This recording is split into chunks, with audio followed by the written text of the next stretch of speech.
मेरा बेटा मेरे लिए एक नौकरानी लेकर आया जो बहुत कम उम्र की थी।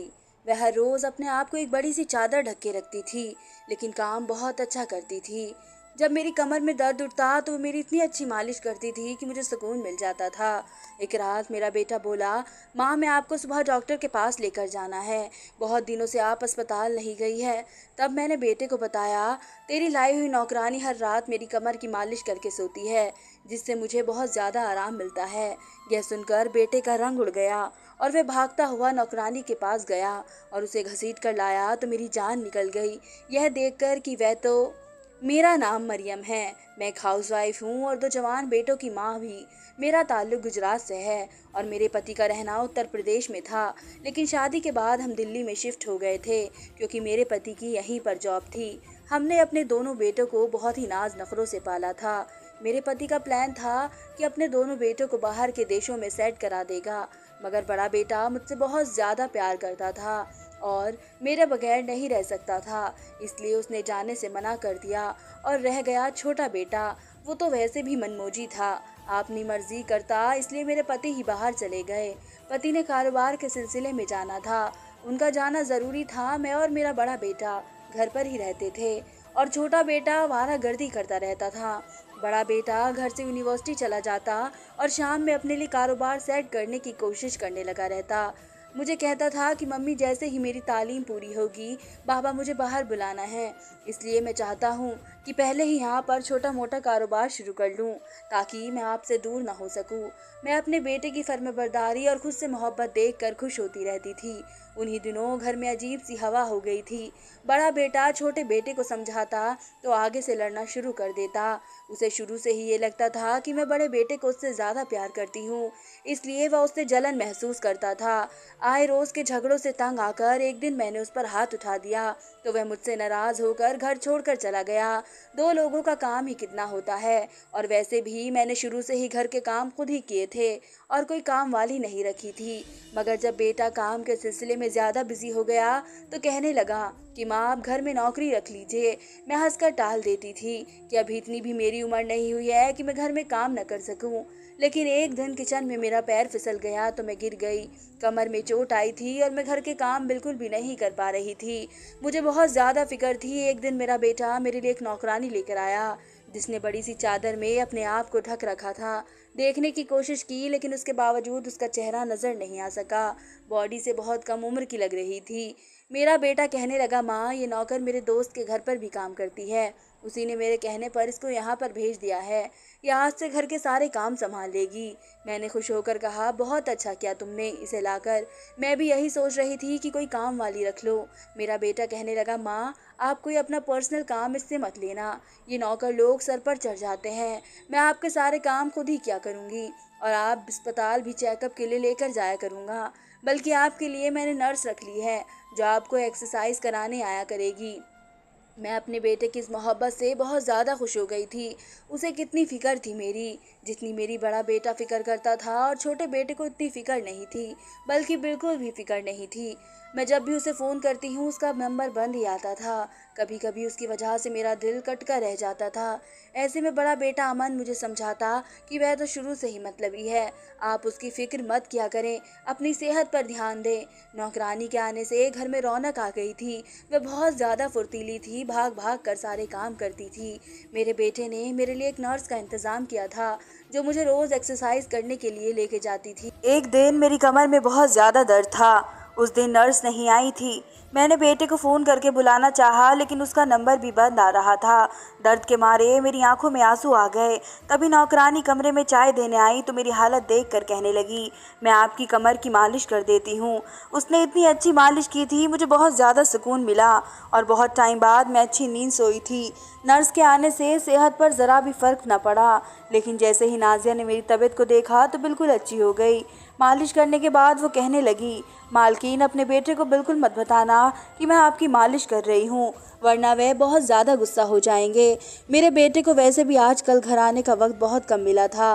वह अपने बिजनेस को वक्त दे रहा था, लेकिन उसने भी नौकरानी से काम लेने से मना किया था, इसलिए मैंने उसे नहीं बताया। अब जब भी मुझे कमर में दर्द होता तो वह नौकरानी मेरी मालिश कर देती, बल्कि अब तो मेरे किए बिना ही मेरे मालिश कर देती और मुझे सुकून आ जाता।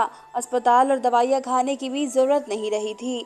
इसी तरह से बहुत अच्छा टाइम चल रहा था और मैं तेज़ी से ठीक हो रही थी और सारा कमाल उस नाजिया की मालिश करने का था।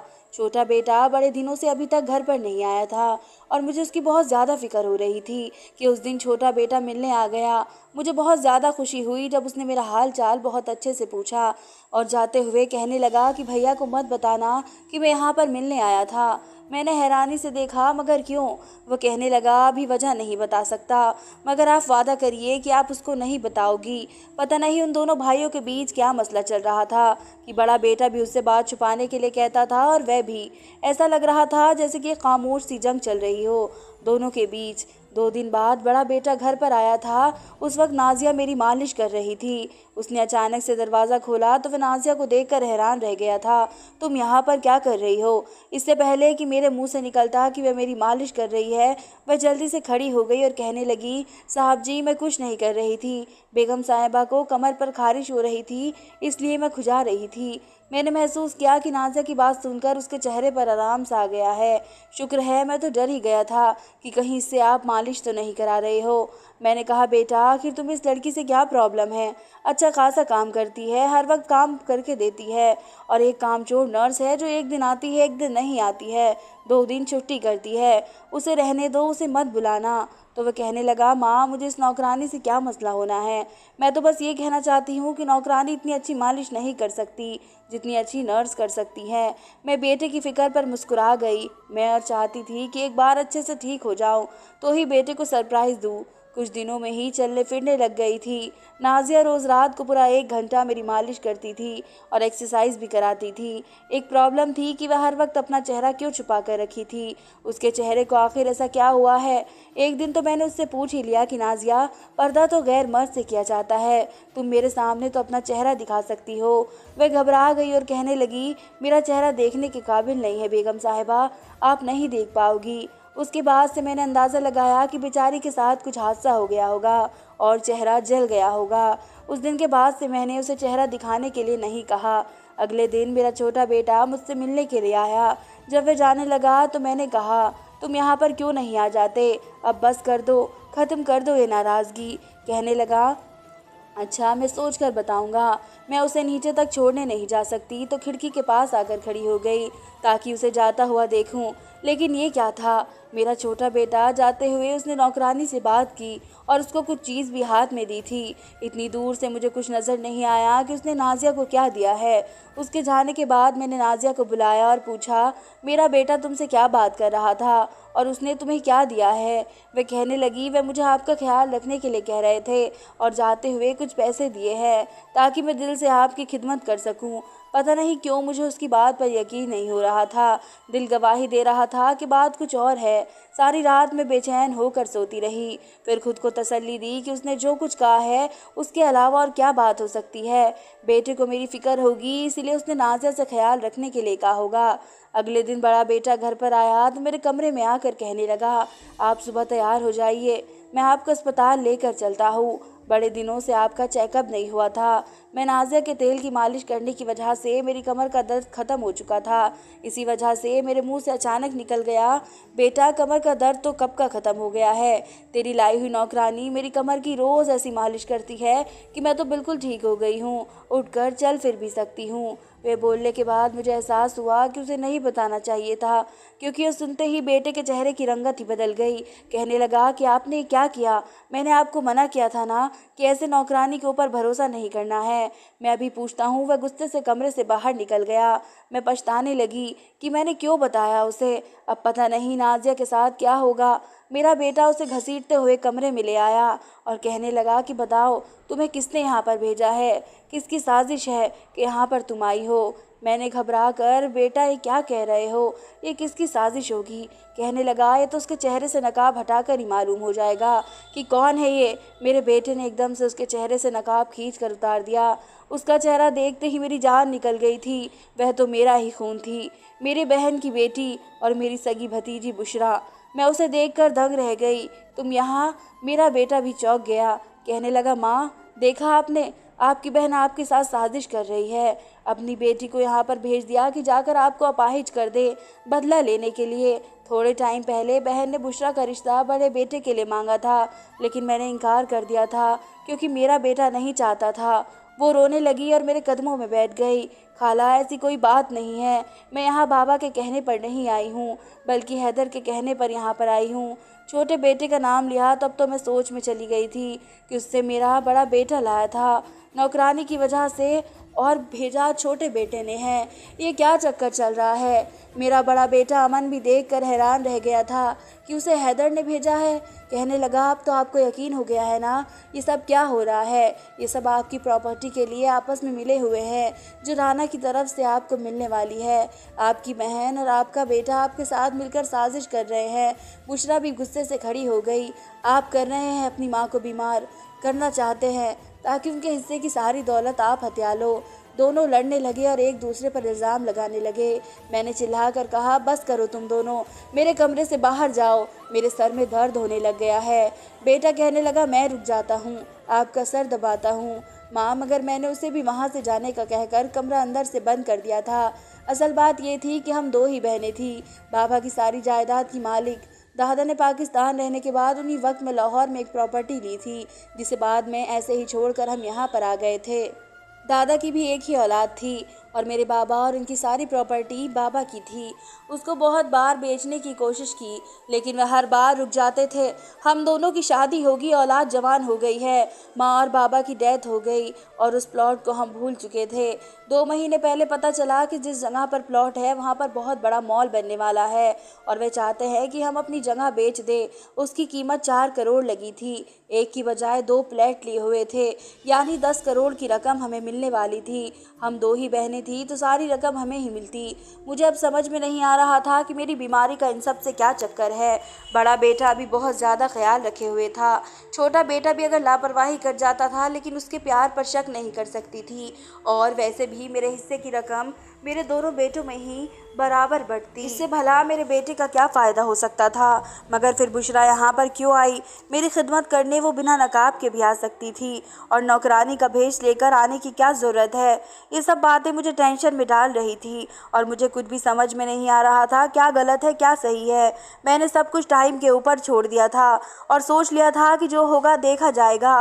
मैं खुद से हर चीज़ और हर बात का पता लगाऊंगी कि क्या हो रहा है। अगले दिन सुबह सुबह बेटा आया और कहने लगा कि मुझे माफ़ कर दो, अब मैं बिल्कुल भी नहीं जानता था कि नौकरानी के भेष में बुशरा होगी। मैंने कहा कि आप सब कुछ छोड़ दो, इन बातों का कोई फ़ायदा नहीं है। कहने लगा, मैं आपको अस्पताल ले जाना चाहता हूँ, हम जाकर आपका चेकअप कराते हैं और मालूम करते हैं कि उसने आपको कोई नुकसान तो नहीं पहुँचाया है। मैं उसके साथ अस्पताल चली गई। मैंने खुद डॉक्टर से सारी बात बताई। उसने कहा, आपको कोई भी बीमारी नहीं, बस कमर के दर्द का मसला था। अगर आपकी मालिश नहीं होती तो उनके आप बिस्तर पर ही पड़ी रहती और आपको फालिश हो जाता। कुछ भी हो सकता था, मगर मालिक ने आपको बचा लिया है। और डॉक्टर से बात करने के बाद बेटा मुझे टेस्ट कराने के लिए लेकर गया कि मामी मैं अपनी तसल्ली पूरी करता हूँ। उसके लिए खून का सैंपल देकर हम घर पर आ गए तो मैंने देखा कि बुशरा अपना सामान बांध रही है। मैंने उसे कहा, अभी नहीं जाओगी, जब तक सच्चाई का पता नहीं चल जाता तब तक यही रहोगी। बुशरा पूछने लगी, आप मुझ पर शक कर रही हैं क्या? मैंने कहा कि मैं किसी पर शक नहीं कर रही हूँ, मगर मेरे लिए जानना बहुत ज़रूरी है कि मेरे घर में क्या चल रहा है। मैंने उनसे कहा था कि हैदर को भी यहाँ पर बुला लो ताकि उससे भी बात कर सको। अगले दिन मेरा बेटा अमन रिपोर्ट लेकर आया तो गुस्से में था और कहने लगा, देख लो इन रिपोर्ट को, डॉक्टर ने कहा है कि आपको खाने में कुछ गलत मिला कर दिया जा रहा है। ये सब इस नौकरानी बुशरा का किया गया है। उसी वक्त बुशरा मेरे लिए खाने की प्लेट लिए हुए अंदर आई। मेरा बेटा कहने लगा कि तुम खाना देती हो ना, ज़रूर तुमने खाने में कुछ मिलाया होगा। मैं खड़ी हो गई और कहने लगी, मैं क्यों भला खाला के साथ ऐसा करूँगी? मैं तो खाला का ख्याल रखने आई थी। अगर आपको इतना ही शौक़ है तो मैं खाना खुद ही खा लेती हूँ, आप खाला को खाना बाहर से मंगा देना। और उसने मेरे सामने बैठकर वह सारा खाना खाया। अब तो शक करने वाली कोई बात ही नहीं रह गई थी। मैंने बेटे की तरफ गौर से देखा तो वह गुस्से से चला गया। मैंने उसी वक्त अपने छोटे बेटे को फ़ोन करके बुलाया। वह आया तो मैंने उससे पूछा, ये सब क्या है, तुम घर पर क्यों नहीं रहते हो? कहने लगा, भाई ने घर से निकाल दिया है, मैं कैसे यहाँ पर आ सकता हूँ? मैंने कहा, वह कौन होता है तुम्हें यहाँ से निकालने वाला? ये मेरा घर है, तुम यहाँ पर आओ। वह कुछ कहते कहते रुक गया। अच्छा छोड़ो ये सब, आप खाला से मेरे लिए बुशरा का हाथ मांग लो, मैं उसे पसंद करता हूँ। मैंने कहा, ठीक है, मैं करूँगी बात, लेकिन मुझे यही महसूस हो रहा है कि मेरे साथ तुम दोनों भाई मिलकर गेम खेल रहे हो। बताओ क्या बात है? क्या ये सब प्रॉपर्टी के लिए हो रहा है? अगर हाँ तो तुम दोनों जान लो कि मेरे हिस्से की सारी रकम तुम दोनों में बराबर में बँट जाएगी। फिर ये सब करने की क्या ज़रूरत है? एक दूसरे पर इल्ज़ाम लगाने की क्या ज़रूरत है? मेरा छोटा बेटा हाँ में सर हिलाकर और वहाँ से चला गया। अगले दिन मैंने फिर बुशरा को घर से बाहर जाते हुए देखा। मैं भी जल्दी से नीचे आई और उसके पीछे पीछे चलने लगी ताकि देख सकूं कि किससे मिलने जा रही है। घर से पैदल कुछ फासले पर एक गाड़ी खड़ी थी जिसमें मेरा छोटा बेटा हैदर बैठा हुआ था। वह गाड़ी में बैठ गई। मैंने भी पीछे से आता रिक्शा रोका और उसका पीछा करने के लिए कहा। ये सब क्या हो रहा था? थोड़ा आगे जाकर गाड़ी रुकी तो देखा। ये देखकर तो मैं हैरान रह गई थी कि ये वही जगह है जहां हमारा प्लॉट है। जिस आदमी ने ये जगह खरीदनी थी उससे कुछ बातचीत कर रहे थे वह दोनों। तो क्या ये दोनों? इससे आगे सोचने की मेरी हिम्मत नहीं हो सकी थी। मेरा दिल मानने को तैयार नहीं था। मैं टूटे दिल से घर वापस आ गई थी। घर आकर मैं इन्हीं सोचों में खोई हुई थी कि बड़ा बेटा अमन वापस आ गया है। मेरा पैर दबाते हुए कहने लगा, माँ खाला से बात करो मेरे और बुशरा के रिश्ते की। ये सुनकर मैं दंग रह गई। ये दोनों भाइयों के एकदम से बुशरा क्यों पसंद आने लगी थी? अब क्या हो गया? तुम्हें तो बुशरा बहुत बुरी लगती थी, एकदम से तुम्हें अच्छी कैसे लगने लगी? मैं बताता हूँ। मेरे छोटे बेटे की आवाज़ आई। वह और बुशरा को कमरे में दाखिल हुआ था। अभी मैं आपको बताता हूँ कि भाई को बुशरा से क्यों शादी की जल्दी पड़ गई है, बल्कि सिर्फ यही क्यों, मैं शुरू से आपके सारी कहानी बताता हूँ।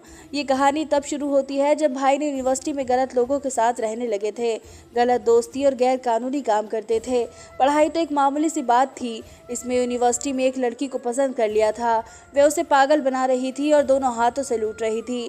जब खाला ने बुशरा का रिश्ता भेजा तो उसने इस वजह से इनकार कर दिया था क्योंकि इसका चक्कर किसी और लड़की के साथ चल रहा था। मुझे इस बारे में पता चला तो ये मुझसे भी लड़ने लगा था। उस लड़की की फरमाइश थी कि तुम्हारे नाम पर कुछ नहीं है, अगर मुझे चाहते हो तो तुम्हारे नाम कम से कम घर तो हो। इसमें कागजात तैयार करा कर बहाने से आपके साइन करवा कर ये घर अपने नाम करवा लिया है। कारोबार करने के बहाने सारा दिन सारी रात उसी लड़की के साथ घूमता फिरता है। इसने मुझे घर के कागजात दिखाकर कहा कि मैं मालिक हूँ, अब तुम यहाँ से जा सकते हो। मैं आपको बताकर दुखी नहीं करना चाहता था, इसलिए यहाँ से चला गया था। फिर बात चली प्रॉपर्टी की। इसी दौरान आप घिर गई और आप बिस्तर पर आ गई, तो इसमें प्लान बनाया कि आपको मिलने वाली सारी रकम खुद ही हत्या लेगा। इसीलिए इसने अपने दोस्त को एक नौकरानी का बंदोबस्त करने के लिए कहा था कि आपको ऐसा लगे कि आपकी बहुत ज़्यादा फिक्र करता है, लेकिन यही चाहता ही नहीं था कि आप ठीक हो जाए। इसलिए सोचा कि नौकरानी के ज़रिए आपको गलत दवा देता रहेगा। मगर जब मुझे खबर हुई तो मैंने बुशरा को उसकी जगह भेस बदल कर यहाँ पर भेज दिया था ताकि आपका ख्याल रख सके। यह वह सारी दवाइयाँ फेंक देती थी जो भाई इसे देता था कि माँ के खाने में मिला देना, और आपकी मालिश भी करती थी। उसने बस ऐसे ही दिखाने के लिए नर्स रखी थी ताकि आप ठीक ना हो और फिर से बहाने से सारी रकम खुद ही रख ले। मैं एक बुशरा बहुत ज़्यादा प्यार करते हैं, ये बात उसे पता चल गई थी। अब जाहिर है कि बुशरा खाला की इकलौती औलाद है। ये बुशरा से शादी करेगा तो उसे प्रॉपर्टी भी मिल जाएगी। सारी प्लानिंग की वजह से इसने तुम्हें नुकसान पहुंचाने के लिए भी नहीं छोड़ा। अभी अभी मार्केट वाले से मिलकर आए हैं और उसे ये कहा है कि फ़िलहाल हम ज़मीन नहीं बेचना चाहते। मैंने जिस बेटे से इतनी ज़्यादा मोहब्बत की उसी ने ही मुझे धोखा दिया। दौलत के लालच में इतना वो कैसे गिर सकता था।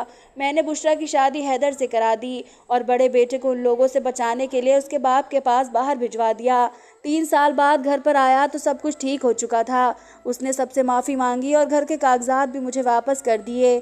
मेरी तरबियत गलत नहीं थी, बस वह रास्ते से भटक गया था। मगर अब मैं बहुत ज़्यादा खुश थी कि सुबह का भूला अगर शाम को वापस आ जाए तो उसे भूला नहीं कहते।